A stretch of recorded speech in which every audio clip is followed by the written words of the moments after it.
վիճակը Հայաստանում, որպեսզի ես օրինակ ծառայեմ այս կոնկրետության, մի այսպիսի առաջարկությունով հանդես տամ։ Այլ ասում են, որ դժվար է թարգմանել հայերենի համաշխարհային գիտության տարբեր նվաճումները, աշխատությունները եւ այլն։ Մենք ամեն գնով պետք է պահպանենք հայերենը որպես գիտության լեզու, ամեն գնով։ Դրա համար Հայաստանի պետությունը կարող է ստեղծել մի նոր թարգմանչած շարժման հիմնադրամ։ Պայմանական անունը դնենք նոր թարգմանչած հիմնադրամ։ Այնտեղ բավականին սահմանափակ միջոցներով կարելի է իրականացնել ահռելի ծավալի աշխատանքներ։ Այդ հիմնադրամը պետք է որոշի, որոնք են այն գիտական գրականության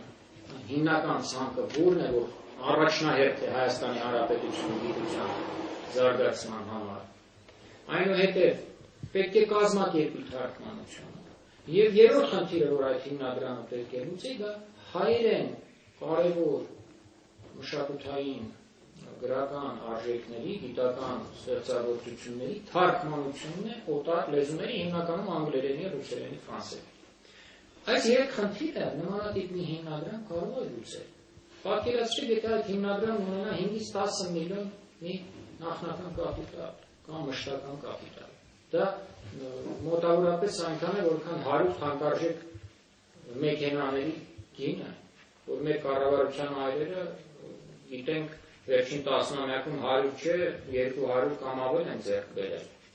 Միթե 3 միլիարդ դոլար բյուջե ունեցող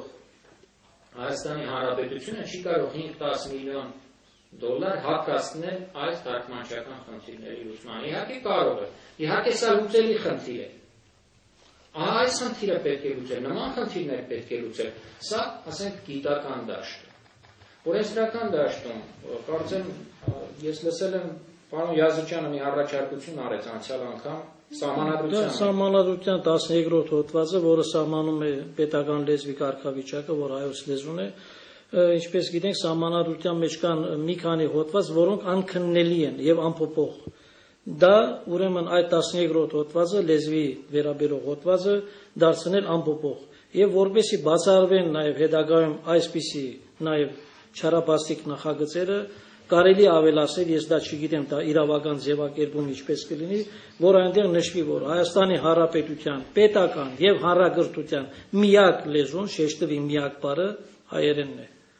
Սա օրենսդրականն է, տեղեկատվական ես ունեմ մի առաջարկություն,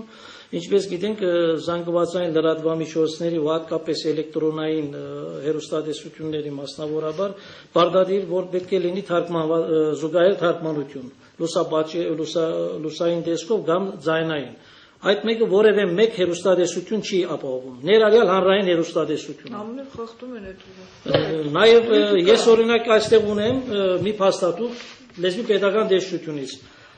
Այսօրվա մշակույթի նախարարը նախին կառավարության մեջ էլ այդպես էր, նա դիմում էր ոչ պետական լեզվով, եւ դիմեց լեզվի պետական դեսչություն պատասխանատվության հրավիրելու, իհարկե նրան չենթարկեցին եւ ես ունեմ լեզվի պետական դեսչությունից ներքի մի փաստաթուղթ, որտեղ դեսչության պետը իր աշխատակցին ասում է նախարարի մի կողմ թողեք, այս հարցի մեջ մի կրկեք։ Այսինքն դուրս է գալիս, որ Հայաստանի Հանրապետությունում օրենքից բարձր անձեր կան։ Միջատ այդպես չպետք է լինի։ Տեղեկատվականի դեպքում ես պահանջում եմ, որ գիտեք, պատահած կլինի, ես հատկապես գովազդների դեպքում ներքև իբր թարգմանում են, բայց այնքան փոքր գրեր են, որ իբր թե մրջյուններ են։ Սա ծաղր է հայոց լեզվի նկատմամբ։ Ավելի լավ է ընդհանրապես չթարգմանեն, քան այնպիսի մի գրերով գրեն, որ մի հատ, չգիտեմ, աստղադիտակ է պետք դա նայելու համար։ Այսինքն փոփոխվի նաև այնտեղ օրենսդրության մեջ, համապատասխան օրենսդրության մեջ, որ դա պետք է զբաղեցնի էկրանի, ասենք 20%-ից ոչ պակաս տարածք, որպեսզի տեսնենք դա ինչ է գրած այնտեղ։ Եվ ընդհանրապես արգելել նաև նման օտարալեզու հաղորդումները, հատկապես ԱԼՄ կոչվածով։ Սա ինչ բան է, ռուսերենի համար առանձին կարգավիճակ է ստեղծել։ ԱԼՄ-ն երկիրմեդիան եւ մյուս հեռուստատեսությունները։ Չեմ հասկանում, իմ մայրս եկել է Սփյուռքից, ասում է, ես եթե ռուսերեն չգիտեմ, այս երկրում չեմ կարող մի բան անել, չեմ կարող հասկանալ։ Այս ինչ խայտարակություն է։ Միակ հանրապետություն է, որ ես իրավունք ունեմ պահանջելու ռուս հայերեն լսել, հայերեն կարդալ, հայերեն խոսել։ Չեմ կարող ես դա պահանջել իմ պետությունից, որը Լիբանանի հանրապետությունն է, Սիրիայից, Ամերիկայից, Ռուսաստանից եւ այլն։ Իսկ դա ինձ էլ չեն ապահովում, օրենքը խախտելով, աչք են փակում օրենքի խախտման վրա, հենց պետական այրերը։ Շնորհակալություն, պարոն Մարության։ Իմ առաջարկը վերաբերում է կառուցվածքային, այսպես էլի մոտեցում։ Խոսքս վերաբերում է մասնավորապես լեզվի տեսչությանը։ Տեսեք, նախկինում լեզվի տեսչությունը կառավարության առընթեր մարմին էր։ Իսկ հիմա մի պարադոքսալ իրավիճակ է ստեղծվել։ Կրթության նախարարության ստորաբաժանումներից է հիմա լեզվի տեսչությունը։ Բայց լեզվի տեսչությունը պիտի իրականացնի լեզվական քաղաքականությունը կամ վերահսկի այդ քաղաքականությունը ճիշտ իրականացմանը, այսինքն լեզվի մասին օրենքի կիրարկմանը։ Հիմա եթե այս նախարարությունը հանդես է գալիս նման նախաձեռնությամբ, իր ստորաբաժանումը ինչպես պետք է վերահսկի իր վերադասի։ Սրանցից ավելի է։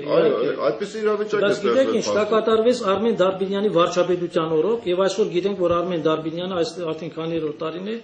ռուս հայկական սլավոնական համալսարանի ռեկտորն է։ Այսինքն դավադրությունը սկսվել է 12 տարի առաջ։ Հենց ճիշտ է նկատում բարոն Մարությանը լեզվի պետական դեսչության ղարքավիճակը չարափոխելով, դա դարձնելով եւ նաեւ պետը փոխելով։ Հետագային որքան պետերը փոխվեցին, այսօր պետի ժամանակավոր պաշտոնակատարը մի դավադիրներից մեկն է, Սերգո Երեսյանը, որ երրորդ չարաբաստիկ օրենքի նախագծի համահեղինակներից մեկն է։ Սա էլ հետաքրքրական է։ Մեկը դրել են գայլը ոչխարի հոտին, որպես չգիտեմ։ Այսպես պետք է լինի։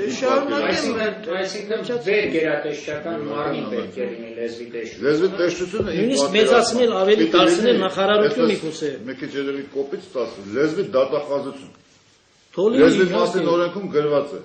հայոց լեզվի, այսինքն պետական լեզվի հանդեպ որևէ ոտնձգություն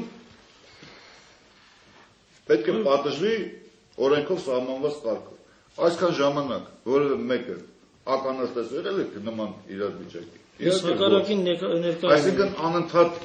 աղավաղումների պարագայում եւս փաստորեն լեզվի տեսչությունը որևէ լծակ չունի որևէ ազդեցություն գործելու, տեսեք գովազդի խայտարակ վիճակը մեր ամբողջ քաղաքի։ Այս քաղաքի ճակատի գիրը որ լեզվով է, հայերեն ոչ։ Այսպիսի հարցեր են որ պիտի։ Շատ լավ, կինահայ։ Ես շարունակեմ, դուք ասում եք օրենսդրական եւ այլն։ Բոլորս գիտեք, միայն այս հարցի հետ չի կապված։ Մեր ցավը օրենքներ չունենալը չի։ Մենք շատ լավ էլ օրենքներ ունենք։ Այո։ Այս երկրում օրենքները չեն գործում։ Այս է մեր դժբախտությունը, այս մեկ։ Եվ ես էլ եմ ուզում խոսել լեզվի տեսչության մասին։ Խորհրդային տարիներին կար հանձնաժողով, հատուկ բարձր կարգավիճակ ունեցող հանձնաժողով, որոնք մշակում էին եւ հաստատում էին տերմինները։ Դուք որ ասում եք, այո, մենք